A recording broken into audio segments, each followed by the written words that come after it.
On the news tonight, Army says Boko Haram suicide bomber behind Borno Mosque bomb blast. Police foil kidnap attempt, rescue victim in Borno State. 2 persons killed as tanker explodes on Lagos-Badagry Expressway. On the foreign scene, in his first Christmas sermon, Pope Leo decries conditions for Palestinians in Gaza. Good evening. This is the news at 7 on Western Spring Television. My name is Damilola Raphael.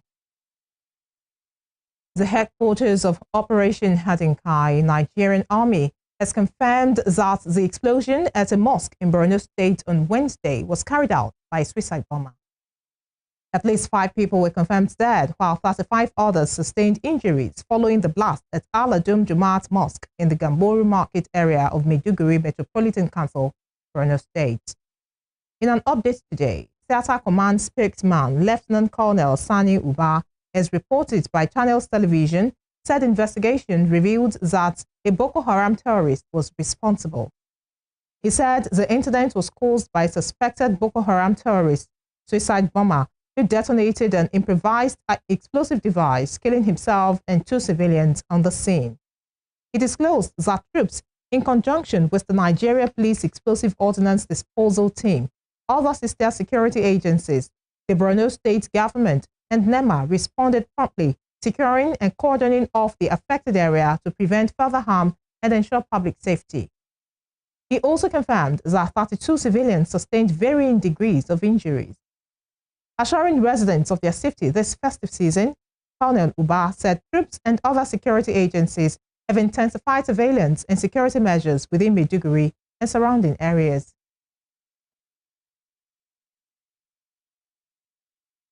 Meanwhile, Vice President Kashim Shettima has condemned in strong terms the bomb explosion that claimed about 5 lives and left several others injured at a mosque in Gamboru Market, Maiduguri, Borno State, describing the attack as a despicable assault on innocent citizens and the peace of the nation. In a statement by his Senior Special Assistant on Media and Communications, Stanley Nkwocha, the Vice President condemned the attack. Senator Shettima assured that the federal government is deploying additional tactical teams to the area to track down and apprehend those responsible for the terror attack.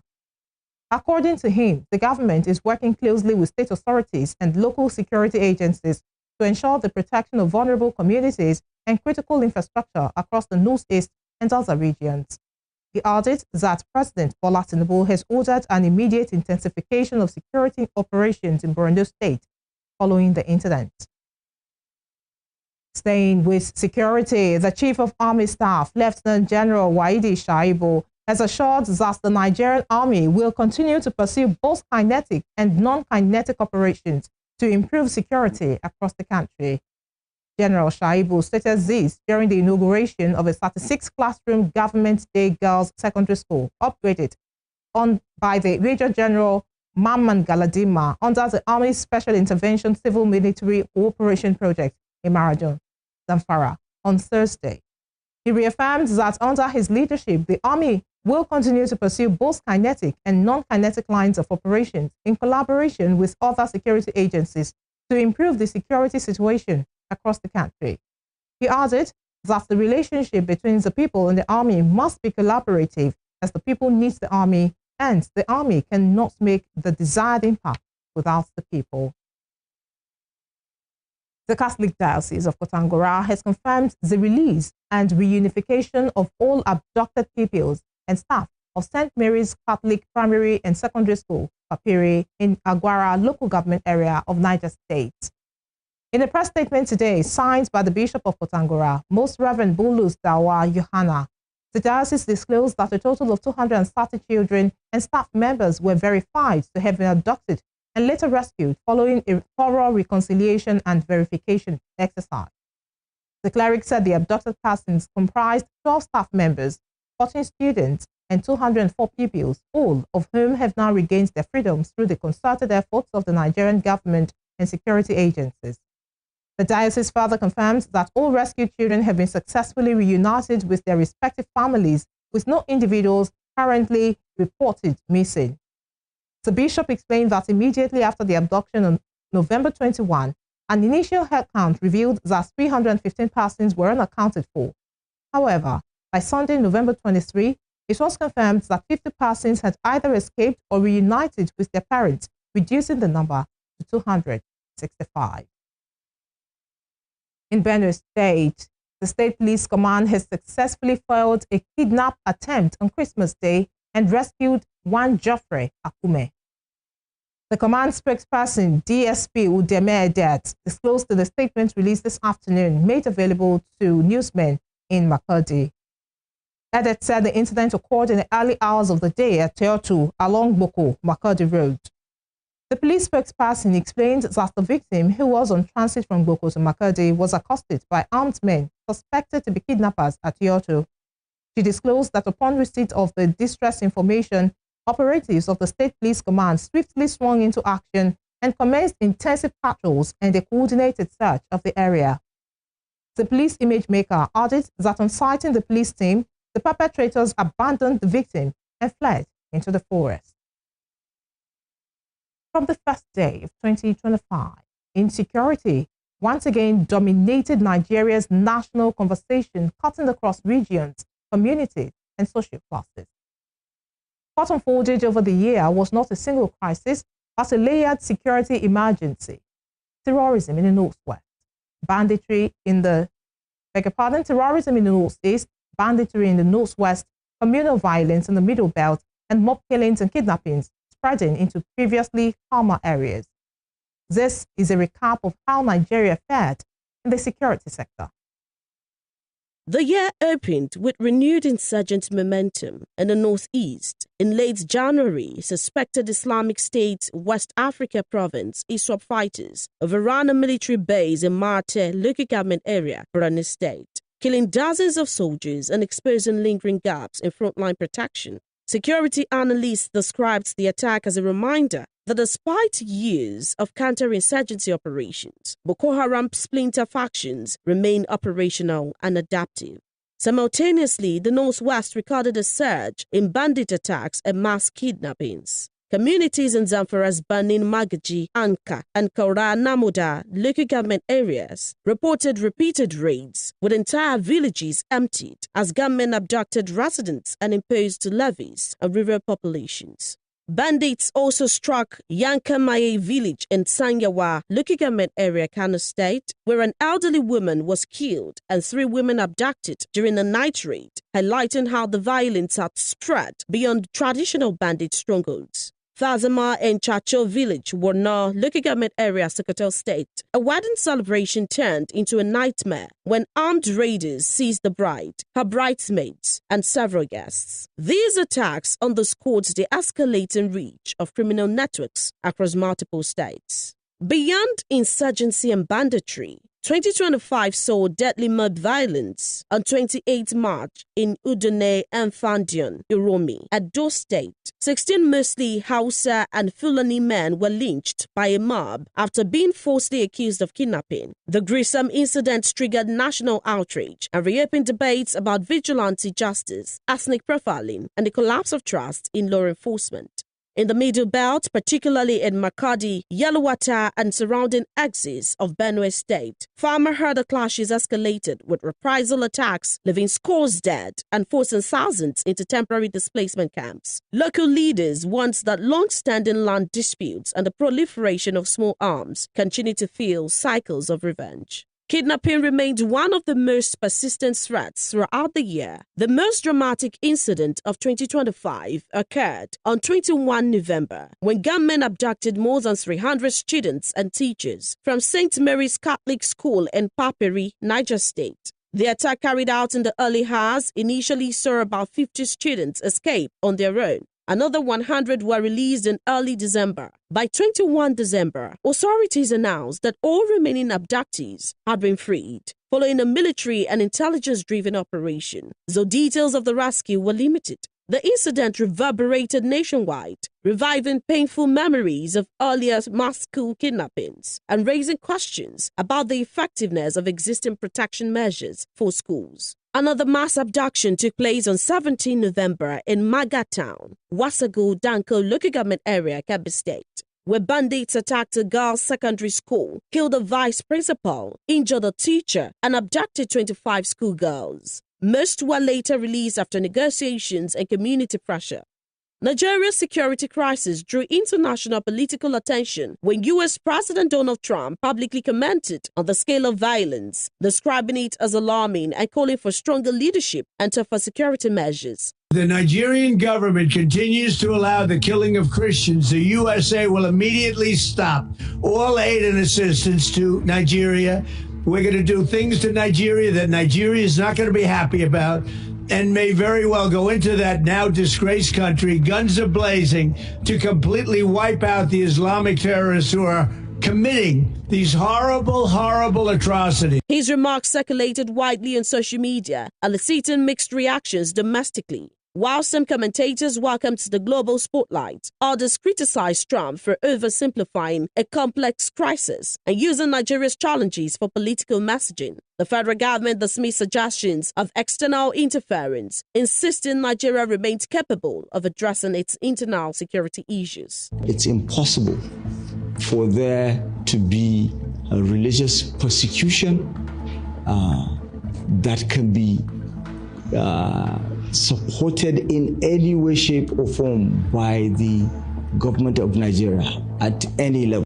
The presidency condemned the array of attacks and reaffirmed its commitment to protecting lives and property. Military and security agencies announced intensified operations, including patrols, arrests of suspected collaborators, and targeted strikes against criminal hideouts in response to mounting public pressure and perceived lapses in the security architecture. President Bola Ahmed Tinubu implemented significant changes to the country's military leadership. In late October 2025, all service chiefs were replaced in a sweeping shake-up aimed at infusing new direction into the armed forces. Within days, the then Defense Minister Muhammad Badaru Abubakar resigned citing health reasons, and General Christopher Gwaben Musa, formerly Nigeria's Chief of Defense Staff, was nominated as the new Minister of Defense. This reappointment reflected an effort to leverage Musa's operational experience and strategic insights in confronting the multifaceted insecurity challenges. Nigeria's Musa's tenure as Chief of Defense Staff had been marked by public statements acknowledging deeper socioeconomic drivers of insecurity, including hunger and poverty, which he identified as strategic threats to stability.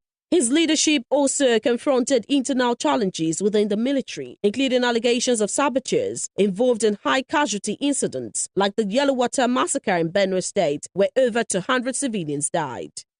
Given the complex and evolving security environment confronting our nation, Nigeria continues to face a combination of terrorism, banditry, criminality, and other asymmetric threats that require strategic focus, sustained focus, strategic clarity, and adaptive leadership. I'm confident that the deliberation at this conference will generate actionable recommendations and innovative approaches that will enhance operational effectiveness in the year 2026 and beyond, while reinforcing the Nigerian Army's role as a central pillar of national stability. Human rights organizations and civil society leaders remained critical of the federal response, warning the casualty figures continue to rise despite official assurances. They urged a recalibration toward intelligence gathering, policing reforms, and community engagement, rather than an excessive reliance on military force alone. Take care of our security and welfare, because it is stated in the bourgeois constitution of Nigeria that the welfare and security of the people shall be the primary purpose of government. Yeah. So this is not a matter that requires foreign invasion of our country. We kicked against, in 1962, Nigerian youths fought against the Anglo-Nigerian Defense Pact. Since then, we have resisted any attempt by France and the United States of America to have military bases in Nigeria. This time around, Governors and traditional leaders amplified long-standing calls for the establishment of state policing structures. They argued that locally rooted security frameworks could respond more effectively and rapidly to threats, given their deeper understanding of community dynamics and terrains. Throughout 2025, government officials repeatedly promised reforms, deployment of new surveillance technology, recruitment of additional security personnel, and enhanced federal-state security coordination. Authorities also stated intentions to discourage ransom payments and expedite prosecution of arrested suspects. By year's end, some progress was apparent. Hostages were freed, pockets of calm returned to selected areas, and community protests were acknowledged by authorities. Nonetheless, many towns and rural communities reported that while attacks may have shifted locations, they had not ceased entirely. What 2025 ultimately revealed is that insecurity in Nigeria is no longer confined to a single region or actor. It is systemic, driven by poverty, weak justice systems, arms proliferation, and limited state presence in rural areas. While military pressure disrupted some criminal networks, the absence of durable political and economic solutions meant that violence remains cyclical. As Nigeria moves into a new year, the key question remains whether lessons from 2025 will translate into meaningful change. For millions who live through attacks, displacement, and fear, security is no longer an abstract policy issue. It is a daily measure of state legitimacy. Until protection becomes consistent and accountability real, insecurity is likely to remain a defining national challenge. Temi Tokpe Ajijola Oluwaola, Western Spring Television News. In a rather sad development, 2 people lost their lives in a diesel tanker explosion earlier today along the Badagry Expressway, Lagos. The Lagos State Traffic Management Authority has confirmed. The incident occurred at the Oto-Ijaniki axis near Lagos State University of Education while a truck carrying diesel reportedly lost control while attempting to overtake another vehicle, causing it to crash and ignite. LASTMA Director of Public Affairs and Enlightenment Department, Mr. Adebayo Taufik, confirmed this in a statement posted on the agency's X page today. He stated that preliminary findings from the investigations indicate that the unfortunate incident was precipitated by excessive speed as the tanker driver lost control of the vehicle while attempting to overtake another road user. LASTMA personnel who were actively monitoring and managing vehicular movement within the corridor responded with remarkable alacrity and professionalism. It argues that LASTMA officials quickly secured and cordoned off the affected stretch to prevent secondary accidents. As the Christian faithful mark the birth of Jesus Christ today, President Bola Tinubu and state governors have admonished Nigerians to embrace peace.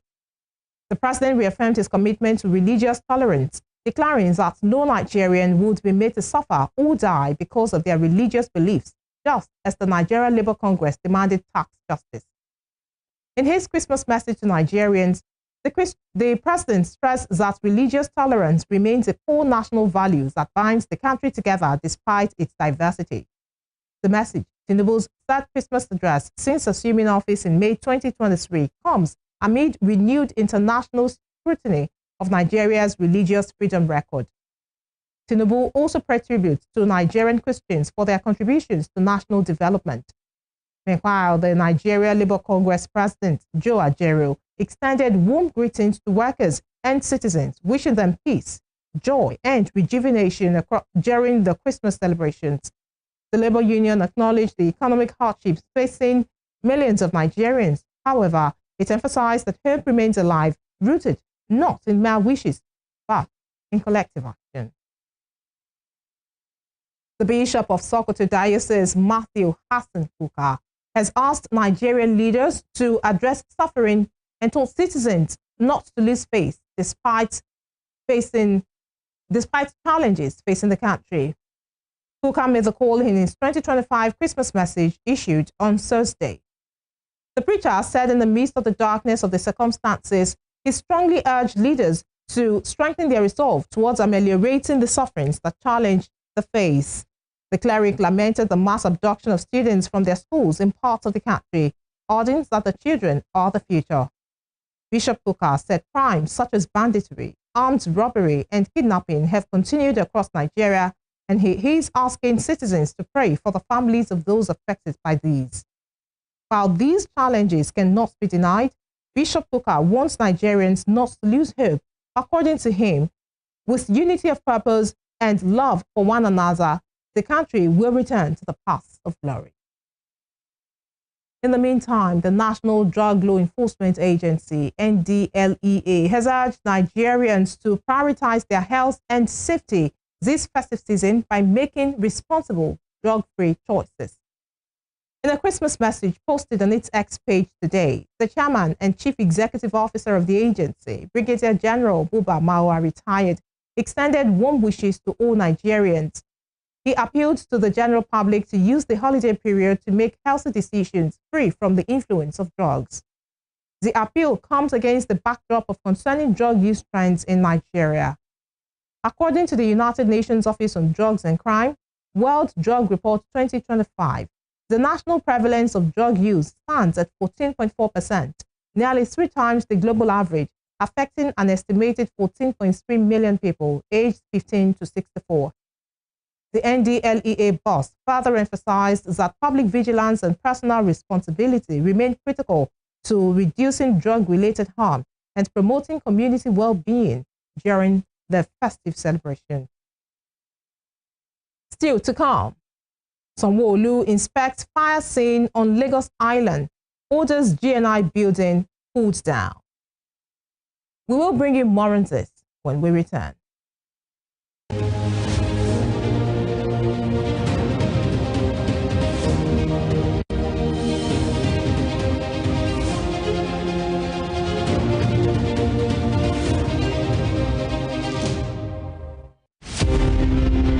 The Korean War of 1950 to 1953